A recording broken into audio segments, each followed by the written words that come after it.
दोस्तों, crime petrol TV serial इसलिए बनाया गया है ताकि उसे देखकर हम सावधान रहें, सतर्क रहें, अपना और अपने परिवार का ख्याल रखें ताकि हम भी किसी दुर्घटना में ना फंस जाएं। लेकिन एक उत्तर प्रदेश की रहने वाली महिला क्राइम पेट्रोल का वीडियो देखकर अपने प्रेमी के साथ मिलकर अपने ही पति को मौत के घाट उतार दी। आखिर क्या है उस महिला की पूरी कहानी, आइए जानते हैं इस वीडियो में। पर वीडियो में आगे बढ़ने से पहले आप सभी से एक ही रिक्वेस्ट है कि वीडियो को लाइक कर दीजिए और चैनल को भी सब्सक्राइब कर दीजिए ताकि मेरा हौसला बढ़ता रहे। दोस्तों, मेरा नाम है तबस्सुम खातून और आप सभी का मेरे चैनल पर स्वागत है। दोस्तों, आज की कहानी है उत्तर प्रदेश के अलीगढ़ की। उत्तर प्रदेश के अलीगढ़ के बरला कस्बे की मोहल्ला कोठी का रहने वाला सुरेश कुमार, जो कि दिल्ली में सिक्योरिटी गार्ड का जॉब किया करता था। सुरेश कुमार का परिवार अपने गांव में ही रहा करता था। सुरेश के परिवार में उसकी पत्नी और उसके 3 बच्चे थे, 2 बेटा और 1 बेटी। बड़े वाले बेटे का उम्र 10 साल, छोटे वाले बेटे का उम्र 8 साल और जो सबसे छोटी बेटी होती है उसकी उम्र महज 6 साल की होती है।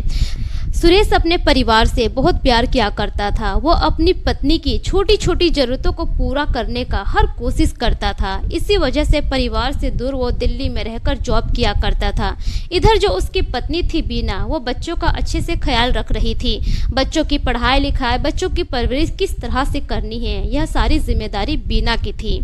धीरे धीरे ऐसे ही समय गुजर रहा होता है, लेकिन 8 साल पहले बीना की मुलाकात एक दुकानदार से होती है, जिस दुकानदार का नाम होता है मनोज कुमार।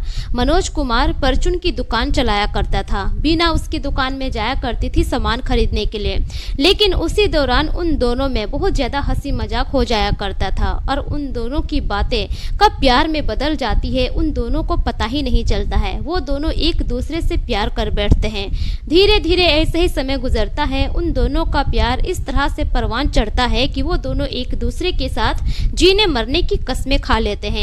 अब वो दोनों एक दूसरे से बातचीत करने के लिए अब जो बीना का प्रेमी होता है मनोज, एक फ़ोन भी दिलवा देता है। उसी फ़ोन के जरिए दोनों बातचीत करने लगते हैं, क्योंकि धीरे धीरे करके गांव वालों को शक होने लगता है कि इन दोनों के बीच में ज़रूर कुछ चल रहा है, क्योंकि बीना आए दिन उसकी दुकान में जाती थी और घंटों घंटों उसकी दुकान में बैठकर उससे बातें किया करती थी। बीना जब अपने पति से फ़ोन पर बात करती थी तो उसके घर में जो पहले से फ़ोन था उसी फ़ोन से बात किया करती थी, और अपने प्रेमी से जब वो बात करती थी तो प्रेमी के द्वारा जो दिया गया फ़ोन था उसी से बातचीत किया करती थी। धीरे धीरे ऐसे ही समय गुजरता है, लेकिन कुछ वक्त गुजरने के बाद बीना के पति को पता चल जाता है उन दोनों के बारे में, क्योंकि गाँव के ही कुछ लोग बीना के पति सुरेश को फ़ोन करके यह बता देते हैं कि तुम्हारी बीवी का चरित्र अब ठीक नहीं है। गाँव का ही जो लड़का है मनोज, उससे वो बहुत ज़्यादा बातें करती है। जब यह बात सुरेश सुनता है तो उसे बहुत गुस्सा आता है। अपनी पत्नी से वो बात करता है और उससे बहुत डांटता फटकारता है।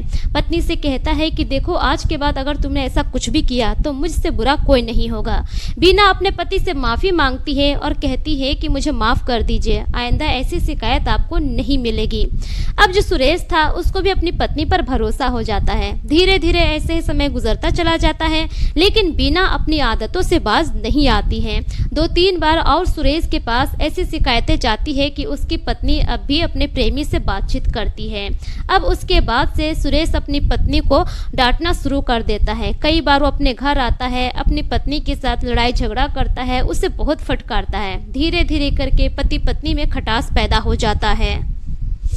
अब इसी तरह से वक्त और तेजी के साथ गुजरता चला जाता है। इधर बीना अपनी आदतों से बाज नहीं आ रही थी। उधर जो उसका पति था उसको आए दिन शिकायतें मिल रही थी कि तुम्हारी पत्नी ऐसा कर रही है, वैसा कर रही है। अब जो सुरेश था अपनी पत्नी से बहुत परेशान हो चुका था, क्योंकि उसकी पत्नी के बारे में पूरे गांव में यह खबर फैल गई थी कि जो परचून का दुकान वाला है मनोज, उसके साथ चक्कर चल रहा है। इससे अब सुरेश की भी बहुत ज़्यादा बदनामी हो रही थी। सुरेश अपनी पत्नी से इतना भी कह देता है कि कि अगर तुम्हें उसी के साथ ज़िंदगी गुजारनी है तो तुम उसके साथ चली जाओ दूसरे शहर, और दूसरे शहर में जाकर उसके साथ तुम नई ज़िंदगी गुजार लो। लेकिन बीना का भी कहना था कि वो रहेगी तो उसी गांव में रहेगी और अपने प्रेमी के साथ ही वो आगे की ज़िंदगी गुजारेगी। लेकिन बीच में बाधा बन रहा था तो उसका पति सुरेश। अब जो बीना थी अपने पति को रास्ते से हटाने के लिए क्राइम पेट्रोल वीडियो के सोर्स देखने लगती है, उसी में तरकीबें ढूंढने लगती है कि पति को रास्ते से कैसे हटाया जाए। बीना क्राइम पेट्रोल के वीडियो में बहुत सारे ऐसे तरकीबें देखती है जिससे पति को रास्ते से हटाया जा सके। अब बस वो थी तो मौके की तलाश में। धीरे धीरे ऐसे ही समय गुजरता है। अब आ जाता है साल 2025, 8 जुलाई मंगलवार का दिन होता है। बीना का पति सुरेश दिल्ली से अपने घर आता है घूमने के लिए। और सुरेश इस बार की छुट्टियों में ये भी सोचा था कि अगर बच्चों की स्कूल की छुट्टी है तो पूरे परिवार को दिल्ली ले आऊँगा और दिल्ली के अच्छे अच्छे मशहूर जगहों पर घुमाऊँगा। लेकिन सुरेश को ऐसा मौका नहीं मिलता है, उसकी छुट्टी ज़्यादा नहीं मिलती है, इस वजह से अपने परिवार को दिल्ली नहीं ले जा पाता है। इसीलिए वो खुद ही आ जाता है अपने बच्चों और परिवार वालों से मिलने के लिए। अब जिस दिन सुरेश अपने घर आता है मंगलवार की रात को ही जब वो खाना खाता है, खाना खाने से पहले ही सुरेश की पत्नी बीना उसके खाने में नींद की गोली मिला देती है। अब जो सुरेश था उस खाने को खा लेता है। खाना खाने के बाद कुछ देर वो इधर उधर टहलता है, फिर चला जाता है सोने के लिए। अब सोने के दौरान ही बीना सोचती है कि यही मौका है, गला दबाकर इसको मौत के घाट उतार दिया जाए। लेकिन उस रात बीना का जो प्लान था वो सक्सेस नहीं होता है। अपने प्लान में वो फेल हो जाती है। जब बीना अपने प्लान में फेल हो जाती है उसके बाद बीना अपने प्रेमी मनोज से कहती है कि देखो, मैं तो अपने पति को मौत के घाट उतारने में नाकाम हो गई, लेकिन यह काम अब तुम्हें करना होगा। अगर तुम मेरे पति को मौत के घाट उतारते हो उसके बाद ही तुम अपनी शकल मुझे दिखाना। जब मनोज इतना सुनता है अपनी प्रेमिका बीना के मुंह से, अब उसके ऊपर एक चुनौती आ जाती है। अब उसको तो यह काम करना ही था, क्योंकि मनोज भी बीना को पागलों की तरह चाहने लगा था, दिलो जान से उसे चाहता था और उसके साथ जीने मरने की वो भी कस्में खा चुका था। अब वो पीछे कैसे हट सकता था। अब इसी बीच बीना कट्टा और कारतूस का इंतजाम कर लेती है, और वो भी उस पैसे से खरीदती है जो पैसे उसके पति दिए थे उसको राशन खरीदने के लिए। बीना ने अपने पति से कहा था कि बच्चों की स्कूल खुल गई है, सुबह टिफिन में नाश्ता देना पड़ता है और वो सब कुछ खत्म हो गया है। इसी वजह से बीना अपने पति से पैसा लेती है और उन्हीं पैसों से वो कट्टा और कारतूस खरीदती है और अपने प्रेमी को दे देती है। सुरेश कुमार 3 दिन की छुट्टी लेकर ही अपने घर आया था परिवार वालों से मिलने के लिए। अब बात है 10 जुलाई 2025 बृहस्पतिवार की। सुबह सुबह के वक्त अब उसके बच्चे कहते हैं अपनी मम्मी से कि मम्मी आज स्कूल नहीं जाते हैं, आज छुट्टी कर लेते हैं क्योंकि पापा तो दोपहर को चले जाएंगे दिल्ली। आज सारा दिन पापा के साथ ही गुजारने दो, पापा के साथ वक्त गुजारना है। लेकिन जो बीना होती है बच्चों को डांट फटकार कर स्कूल भेज देती है। हालांकि बच्चों का मन नहीं होता है, बच्चों का मन था पापा के साथ वक्त गुजारने का, लेकिन फिर भी बीना डांट फटकार कर बच्चों को स्कूल भेज देती है। उसके बाद बीना अपने प्रेमी के साथ हर वक्त फोन पर थी और अपने पति की लोकेशन अपने प्रेमी को शेयर कर रही थी। जब बीना देखती है कि उसका पति घर से बाहर निकल ही नहीं रहा है, तब बीना खुद कहती है अपने पति से कि जाइए थोड़ा बाहर बैठिए। अब जो बीना का पति था सुरेश उसी वक्त घर से बाहर निकलता है और घर के बाहर बैठकर वो मोबाइल चलाने लगता है। उसी दौरान बीना अपने प्रेमी मनोज को लोकेशन बता देती है। अब उसी का फायदा उठाकर मनोज आता है सीधे और सुरेश के सीने पर गोली जड़ देता है। अब जैसे ही मनोज गोली जड़ता है, फायरिंग की आवाज सुरेश का भाई विजय सुन लेता है। तुरंत वो भागता हुआ घर से बाहर निकलता है। अपने भाई को उस हालत में देखता है तो वो हैरान रह जाता है, लेकिन उस वक्त मनोज वहीं पर होता है। उसी दौरान विजय लोहे का एक बाट उठाता है और उससे मनोज को मारने की कोशिश करता है। अब जो मनोज था उसके ऊपर भी फायरिंग करता है, लेकिन जो गोली होती है कान के लौ से छूकर निकल जाती है। लेकिन उस दौरान विजय भी घायल हो जाता है। अब जो मनोज था वहां से भागते हुए सीधे नजदीकी थाने में चला जाता है और अपने आप को सरेंडर कर देता है। पुलिस मनोज से पूछताछ करती है। पूछताछ करने के दौरान मनोज अपना सारा जुर्म कबूल कर लेता है और जो भी कहानी होती है वो सच सच बता देता है।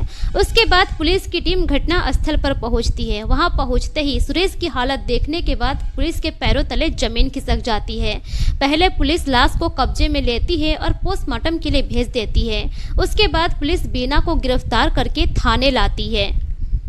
थाने लाने के बाद पुलिस बीना से पूछताछ करती है। पूछताछ के दौरान बीना बताती है कि वो अपने प्रेमी मनोज से पिछले 8 सालों से प्यार कर रही है और उसी के साथ आने वाली जिंदगी को गुजारना चाहती है खुशहाल तरीके से। लेकिन इस बीच उसका पति बीच में बाधा बन रहा था, जिसके चलते मैंने खुद कट्टा और कारतूस खरीदा और अपने प्रेमी को दिया उसे मौत के घाट उतारने के लिए। तब जाकर पुलिस पूछती है बीना से कि आखिर तुमने कट्टा और कारतूस कहाँ से खरीदी। तब बीना बताती है कि दरअसल मेरे प्रेमी मनोज ने ही अपने दोस्त का पता बताया था कि वो बेचता है ये सब, मैं उसी के पास से खरीद कर लाई। जब पुलिस वाले इतना सुनते हैं, सारी कहानी सुनने के बाद पुलिस भी हैरान हो जाती है और पुलिस भी सोचने पर मजबूर हो जाती है कि आखिर कोई महिला क्राइम पेट्रोल देखकर इस तरह से पति को रास्ते से हटाने की साजिश कैसे रच सकती है। फिलहाल पुलिस ने उन दोनों को नज़दीकी कोर्ट में पेश किया, वहां से उन दोनों को जेल हो गई। लेकिन बीना ने जिनसे कट्टा और कारतूस खरीदा था, पुलिस फिलहाल उसकी छानबीन कर रही है। उसको ढूंढने के लिए जगह जगह पर छापेमारी कर रही है। उसके बाद सुरेश कुमार के परिजन और गांव के जो प्रधान थे दिनेश कुमार, वो सभी थाने जाते हैं। थाने में थाने प्रभारी से बातचीत करते हैं। बातचीत करने के दौरान वहां पर बात ये भी उठती है कि तीनों बच्चे की जिम्मेदारी अब किसके हाथ में होगी, तीनों बच्चे के भविष्य का क्या होगा। उस दौरान फैसला होता है कि जो तीनों बच्चों के ताऊ है वो तीनों बच्चे की जिम्मेदारी उठाएंगे। दोस्तों, इससे पहले भी आपने देखा होगा मेरठ की मुस्कान, इंदौर की सोनम रघुवंशी, झांसी की पूजा जाटव और बिहार के औरंगाबाद की गुंजा ने भी अपने प्रेमी के साथ मिलकर अपने पति को मौत के घाट उतरवा दिया। लेकिन आज वो सब जेल के सलाखों के पीछे है और अपने कुकर्मों की सजा काट रही है। हर क्राइम करने वाला यही सोचता है कि वो क्राइम करके बच जाएगा, लेकिन ऐसा होता नहीं है। एक ना एक दिन वो लोग पुलिस की गिरफ्त में आ ही जाते हैं। तो दोस्तों, ये रही पूरी कहानी आप लोगों के सामने। इस पर आपकी क्या राय है, अपनी राय कमेंट सेक्शन में जरूर दीजिए। इस कहानी को सुनाने का मकसद किसी के भी भावनाओं को ठेस पहुंचाना नहीं है, बल्कि मेरा मकसद आप सभी को सतर्क करना है, जागरूक करना है, ताकि आप अपना और अपने परिवार का ख्याल रख सकें। मेरे पिछले वीडियोज़ में जितने भी लोग कमेंट किए हैं उनके नाम कुछ इस प्रकार से हैं। असलम साद गोपालगंज बिहार से, शिवनंदन सिंह, यूएस तिवारी, हर्ष तिवारी यूपी से, मोहम्मद अहमद मोंटी चंडीगढ़ से, हिमेश धिमन पटियाला पंजाब से, एमटी आलम अररिया बिहार से, मोहम्मद नसीम कोटला पाकिस्तान से, मास्टर शरीफ नगीना टेलर वजीराबाद दिल्ली से। दोस्तों, अगर आप लोग भी अपना नाम मेरी वीडियोस में सुनना चाहते हैं तो अपना नाम और अपने राज्य का नाम कमेंट सेक्शन में जरूर लिखें, ताकि मैं अपनी अगली वीडियो में आप सभी का नाम ले सकूं। मिलेंगे फिर एक नई कहानी के साथ, तब तक के लिए शुक्रिया। जय हिंद।